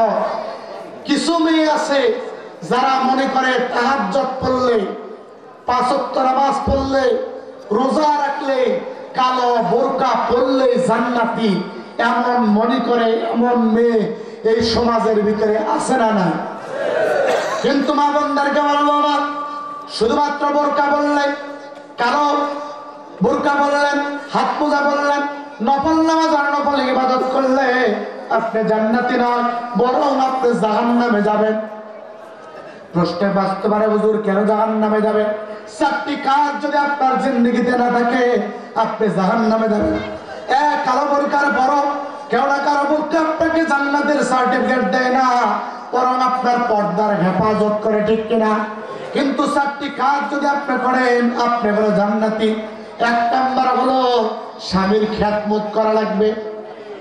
স্বামী যখন বাহির থেকে আসবে, মা বোনদের দায়িত্ব হলো দুনিয়ার সব কাজ বাদ দিয়ে এইবার আপনার স্বামীর খেদমত করা। অথচ সমাজের ভিতরে কে দেখা যায়, স্বামী যখন দূর দূরান্ত থেকে আসে, ও স্বামীর খেদমত করা তো দূরের কথা, ও হাঁসের খাবার আর মুরগির খাবার দেওয়া শেষ হয় না, ঠিক কিনা? একেবারে হাঁসের খাবার শেষ হয় না, মুরগির খাবার শেষ হয় না। স্বামী দূর থেকে আসার পর দুনিয়ার সব কাজ আপনার জন্য হারাম। আপনার দায়িত্ব হলো স্বামীর খেদমত করা, ঠিক কিনা? আজকে স্বামীর খেদমত না করার কারণে এই সমাজের ভিতরে পরকীয়া বাড়তেছে, স্লোগান তুলতেছে, স্বামী আমার যেমন তেমন, দেওরা আমার মনের মতন, ঠিক কিনা? আমার ভাইরা, এই জন্য মা বোনদেরকে বলবো, মা স্বামীর কাজ হলো, স্বামী যখন বাহির থেকে আসবে আপনার দায়িত্ব হলো হাঁসের খাবার ভাত, মুরগির খাবার ভাত। স্বামী ঘরে আসার সঙ্গে সঙ্গে স্বামীর খেদমত করবেন। প্রশ্ন আসতে পারে কি জন্য খেদমত করা লাগবে? হাদিস বিচারক ব্যাখ্যা করতেছে, এর কারণ হলো স্বামী যখন দূর দেশে সফর করে আসে, বিভিন্ন বেগানা নারী অপর্ণা ফি বুয়ুতিকুন্না ওয়ালা তাবাররুজনা তাবাররুজাল জাহিলিয়াতিল উলা, নারীদেরকে পর্দার ভিতরে থাকা লাগবে। কিন্তু কিছু বেপর্দা নারী সমাজে আছে না নাই? ওই বেপর্দা নারী যখন রাস্তাঘাটে চলাফেরা করে, স্বামীরা যখন আসার পরে হঠাৎ করে তাদের চোখের ভিতরে পড়ে সুন্দরী রূপসী নারীরা। সুন্দরী রূপসী নারীরা যখন দেখে, তাদেরকে যখন ওই সুন্দরী রূপসী নারীদেরকে স্বামীরা দেখে, বাইরে থেকে দেখে আসার পর তাদের অন্তরের ভিতরে যখন এই দৃশ্যটা হৃদয় পথে যখন সেভ হয়ে যায়, সুন্দরী নারীর মোহ যখন আসে অন্তরের ভিতর, নিজের স্ত্রীকে দেখতে নাই পাইলে কামভাব জাগে, সুতরাং পরকীয়ার দিকে মনোযোগ যায়। কিন্তু স্বামী যখন বাহির থেকে আসার পর নিজের স্ত্রীকে যখন দেখতে পাবে সুন্দর ফিটফাট অবস্থায়, আল্লাহর নবী বলেন সঙ্গে সঙ্গে দুনিয়ার সব কিছু ভুলে যাবে, ওই বিবির সাথে সম্পর্ক থাকবে, পরকীয়ায় কোনোদিন স্বামী জড়াবে না। তার মানে স্বামীর খেদমত করবে যারা, পরকীয়া থেকে মুক্ত থাকবে তারা, ঠিক কিনা? এই জন্য মা বোনদেরকে বলবো, পরকীয়া মুক্ত জীবন গঠন করতে যদি চান, স্বামীকে পরকীয়া মুক্ত রাখতে চান, তাহলে 1 নাম্বার খেদমত করা লাগবে স্বামীর। রাজি আছে? 2 নাম্বার হলো স্বামীর পছন্দ মেনে নেওয়া লাগবে। আপনি নামাজ পড়েন, হজ করেন, যাকাত দেন, কিন্তু স্বামী যদি বলে পশ্চিম দিকে যাও, ও যায় পূর্ব দিকে, এমন স্ত্রী আছে না নাই? কম না বেশি? কম না বেশি? বাগেরহাট আছে না নাই? কার কার স্ত্রী হাত তোলেন দেখি। ও আর হাত তুলে বা এই হাত তুলছে, ও জানে কত কষ্টের ভিতরে আছে।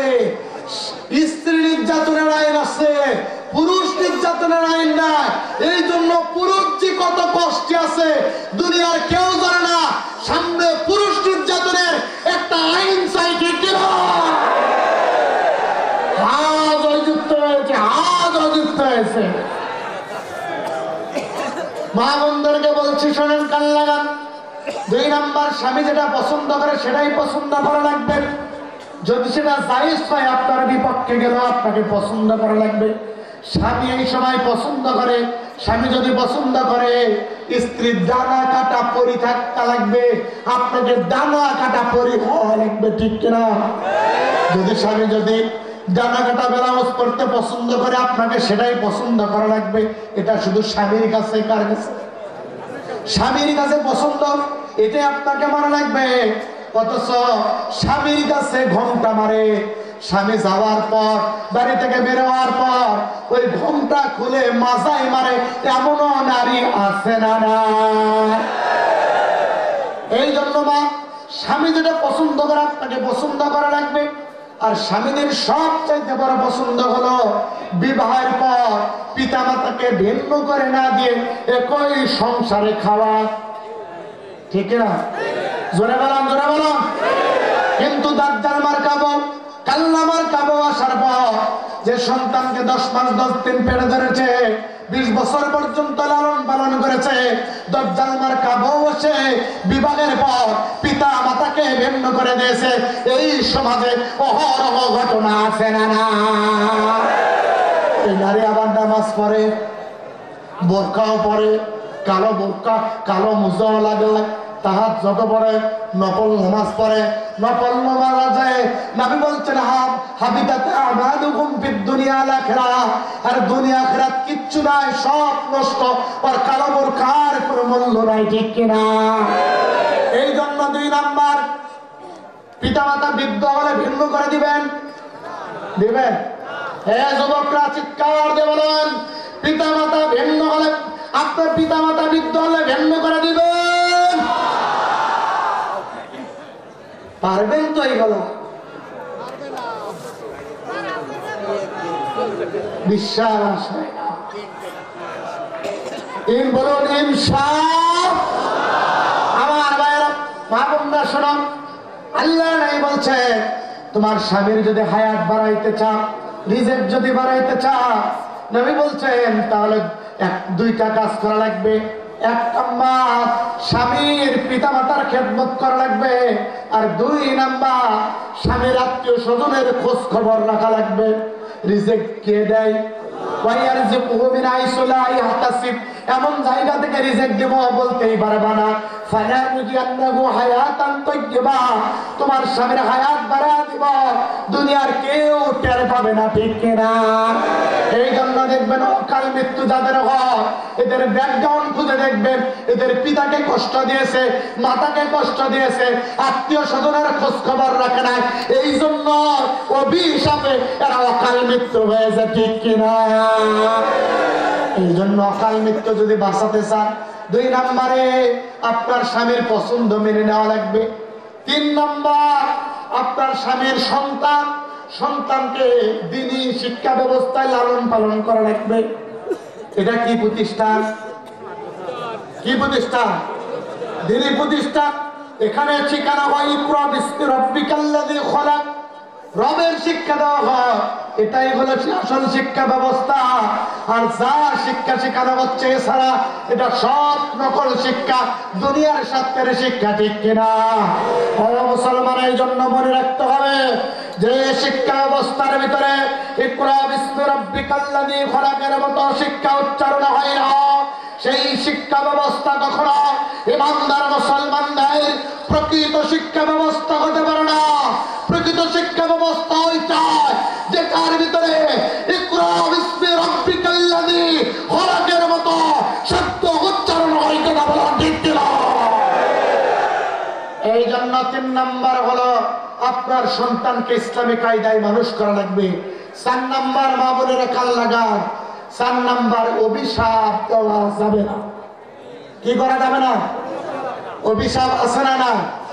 সারা জীবন আপনারা দিয়েছেন, সারা জীবন 80 বছর পর্যন্ত কাপড় দিয়েছেন, সোনা দিয়েছেন, টাকা দিয়েছেন। হঠাৎ একটা বছর সামনে ঈদ, ঈদের সময় যদি একটা শাড়ি না দিতে পারেন, সব অবদান অস্বীকার। তোর সাথে বিয়া বসায় শেষ। তোর মতো গরিবের সাথে কত যুবক ছিল টাকাওয়ালা, আমি তোর দিকে চেয়ে এসেছি, কিন্তু জীবনটা নষ্ট, একটা শাড়ি দিতে পারিস না। বলে কি বলে না? আছে না? না, এটা শুধু বগুড়ায় আছে, এটা বাগেরহাটে না। আছে আছে আছে, হাত তোলেন তো দেখি কার আছে। আছে আছে, তার মানে এখনো খবর আছে। একজন হাত তুলেছে তাকে বলেন না, এটা বাস্তবতার কথা। প্রত্যেক ঘরে ঘরে একটু কম হলে স্বামীর প্রতি অভিশাপ দেয়, অথচ পর্দা করে এমন নারী আছে না? না,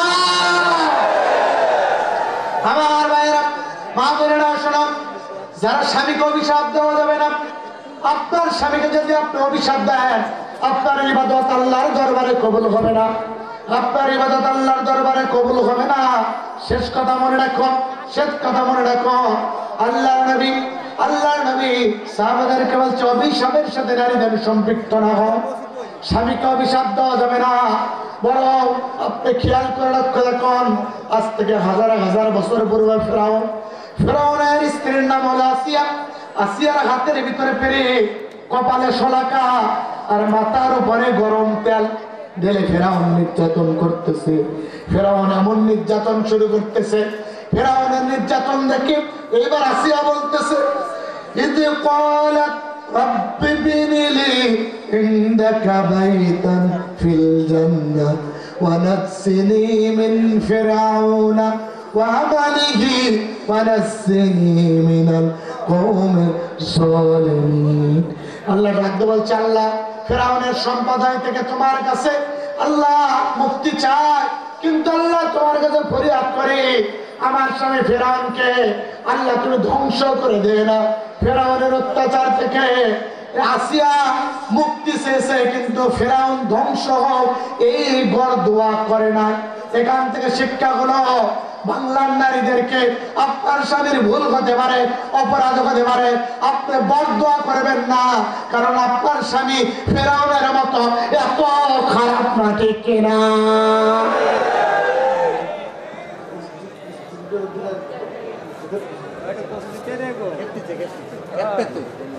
অধিকার, এটা বলে শেষ করি। অধিকার সম্পর্কে বলবো, খেপবে স্বাভাবিক, অধিকারও বলবো, মনে রাখি। অধিকার জানার দরকার আছে না? নাই, সব নেওয়া লাগবে। বিপক্ষে নেবেন, পক্ষে নেবেন না। ওনারা তো দুইটাই দিচ্ছে, একটা পক্ষে বিপক্ষে, একটা বলতেছে আরেকটা। দেখছেন আগুন কোন জায়গায় লাগছে? আগুন লাগে রাব্বির ঘরে, আর ধোঁয়া ওঠে ফজলের ঘরে, বুঝতে পারেন না? সম্মানিত মা বোনেরা শুনুন, আপনাকে মনে রাখতে হবে, আপনার স্বামী ফেরাউনের মতো এত খারাপ নয়। ফেরাউনের স্ত্রী হাতের ভিতরে পেরে, কপালে শলাকা, মাথার উপরে গরম তেল দেওয়ার পরে ফেরাউনের উপরে অভিশাপ দেয় না। সুতরাং আপনার স্বামী যদি আপনাকে ভুলবশত কোনো কিছু করে থাকে, আপনার স্বামীকে অভিশাপ দেবেন না, বরং সৃষ্টি অপর পৃষ্ঠায় দেখুন। আপনার দায়িত্ব হলো, রাত যখন দমন হয়ে যাবে, স্বামীকে কাছে ডেকে নেন, ভালো করে মাইনে বলুন, উমুকের আব্বা, আমি আমার পরিবার ছেড়ে এসেছি, এত বছর হচ্ছে আপনার সংসার দেখাশোনা করি, আপনার সন্তানের মাতা আমি, আপনার সন্তানকে দেখাশোনা করি। আপনি আমাকে আঘাত করেন, আমার বড় কষ্ট হয়, আমার বড় আঘাত লাগে, সহ্য করতে পারি না। আমি কিন্তু আপনাকে ভালোবাসি, ভালোবাসার মানুষ যখন আঘাত করেন কষ্ট হয়। যদি আপনি মায়া ভরে এই কথাগুলো আপনার স্বামীকে বুঝাতে পারেন, আপনার স্বামী দেখবেন লজ্জিত হবে, আপনার কাছে ভুল স্বীকার করবে, করে বলবে ভুল হয়ে গেছে, আর সামনে আঘাত করবো না, ঠিক কিনা? কিন্তু করে কি, ও ভুল স্বীকার করা তো দূরের কথা, আঘাত করে যখন, ও মুখে মুখে তর্ক করে তখন। হ্যাঁ, কম না বেশি? বেশি। সুতরাং মা বোনের এই কাজ করা যাবে না। এবার যুবকরা মনে রাখো, এবার স্ত্রীর হক কিছু আছে, বলতেছি এবার হক বলতেছি। স্ত্রীর হক করে রাখো, স্বামীর উপরে এক নাম্বার হক যে স্বামীদের হক হলো স্বামী কোনদিন নিজ স্ত্রীকে ছাড়া অন্য পরনারীর দিকে দেখতে পারবে না। কেন আল্লাহ রাব্বুল আলামিন কোরআনের ভিতরে বলে দিয়েছেন, আল্লাহ বলেছেন আগে পর্দা পুরুষের না নারীর? জোরে বলো, আগে কার? আগে পুরুষের। আগে পুরুষের পর্দা, তার মানে আপনার বিবি ছাড়া অন্য করে নারীর দিকে আপনি চোখ তুলে তাকাতে পারবেন না।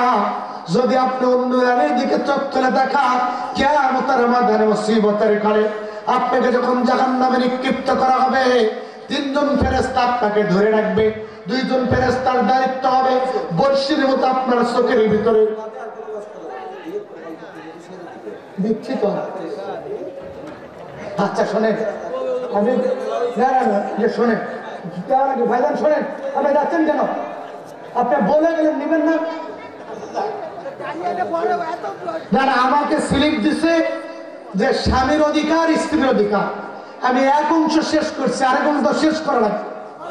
অজাতে আসে যদি আপনি বলেন যে স্বামীরটা শেষ করা লাগবে না, তাহলে আমাকে স্লিপ একটাই দিত, শুধুমাত্র স্ত্রীর অধিকার, ঠিক কিনা? আপনি বলবেন আমার ঘাড়ের উপর 10 মণ বোঝা চাপিয়ে দিয়ে আমাকেই দোষ দেবেন, তাহলে কি দরকার ভাই? আমাকে 2টা দিয়েছে, আগে লিখেছে মৎস্যগলা স্বামী, তারপরে বলেছে স্ত্রী। তাহলে আমি আগে সাইড মানে সিরিয়াল মতোই যাচ্ছি।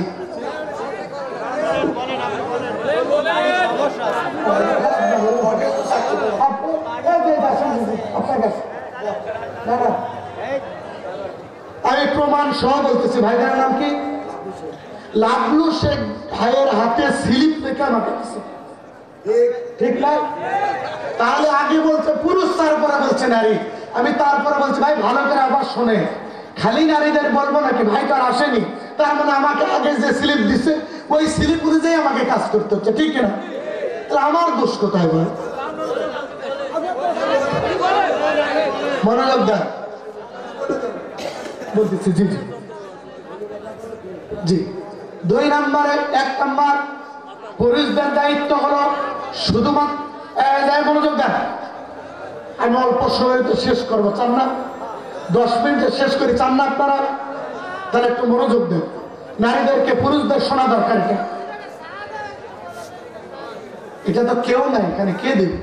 মনোযোগ দেন, থাক আর লাগবে না। আমার ভাইরা, 1 নম্বর হলো নিজের পুরুষদের চোখের হেফাজত করা লাগবে, পর নারী থেকে আপনাকে নিরাপদ থাকা লাগবে, এটা 1 নম্বর হক।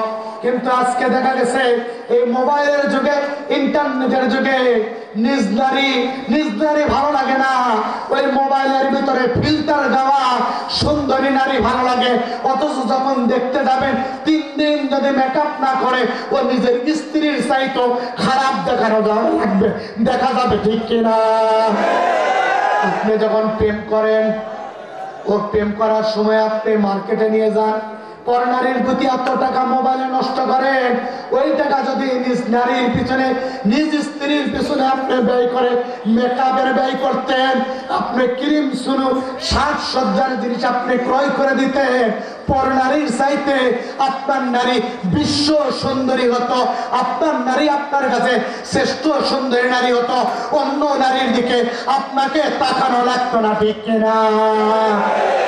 তাহলে 1 নম্বর অন্য নারীকে দেখব। 2 নম্বর আপনার বিবির 2 নম্বর দায়িত্ব হলো ভরণ পোষণের দায়িত্ব।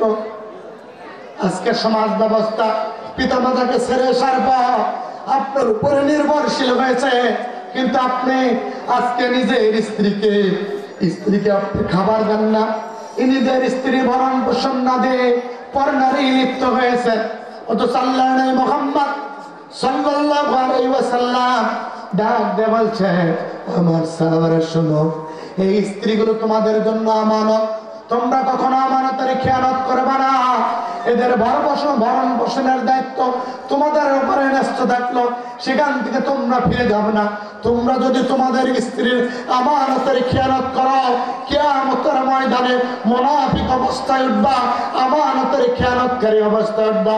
আমানতের খেয়ানতকারী অবস্থায় যদি উঠো, হাবিতাত আমালুকুম ফিদ দুনিয়া ওয়াল আখিরাহ, দুনিয়া আখিরাতে আমল নষ্ট হবে, বিনা হিসাবে আল্লাহর জাহান্নামে যাওয়া লাগবে। তিন নম্বরে হলো স্বামীর স্ত্রীর 3 নম্বর দায়িত্ব হলো স্ত্রীর সার্বিক, শুধুমাত্র স্ত্রীকেই দেখবেন। যদি আপনার সামর্থ্য হয়, স্ত্রীর বাবা মা দায়িত্ব আপনাকে পালন করা লাগবে। কি করা লাগবে? কারণ হলো তাম পৃথিবীর সর্বশ্রেষ্ঠ মুফাসসির জাস্টিস তাকি ওসমানী পাকিস্তানে যার বাড়ি, কিতাবের ভিতরে বর্ণনা করতেছেন। তার কারণ হলো স্বামী তার স্ত্রীর পিতামাতারাও যদি সামর্থ্য থাকে এই দায়িত্ব পালন করবে। কারণ কি? কারণ হলো একটা স্বামী ওই যে স্ত্রীকে, পিতামাতা স্ত্রীকে লালন পালন করে স্বামীর হাতে তুলে দিয়েছে, বুকের নারী শিরাবাঁধন, এই সন্তানের জন্য না কে না দে লালন পালন করেছে। সেই নিজের জীবনের সর্বশ্রেষ্ঠ সম্পদটাকে আপনাকে দিয়ে ধন্য করেছে, আপনার হৃদয়টাকে পূর্ণ করে দিয়েছে, আপনার চোখের এবং মনের প্রশান্তি দিয়েছে। সুতরাং যে ব্যক্তি আপনার চোখ মনের প্রশান্তি দিল, সুন্দর হৃদয়ে পূর্ণতা এনে দিল, আপনার দায়িত্ব হলো সামর্থ্য থাকলে তাদের খেদমত করা। কয়টা গেল? জোরে বলো কয়টা? 4 নম্বরে হলো আপনি যা খাবেন, যা পড়বেন, স্বামীকেও স্ত্রীকেও সেই রূপ দেওয়া লাগবে।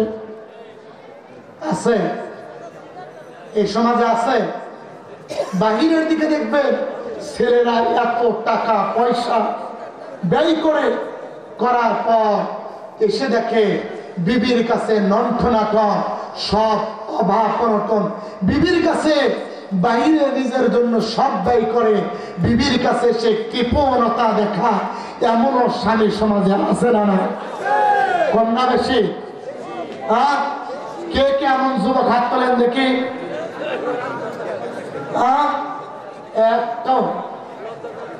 আপনারা একটাও নয়, সব জান্নাত থেকে পালিয়ে আসে আল্লাহর ওলি।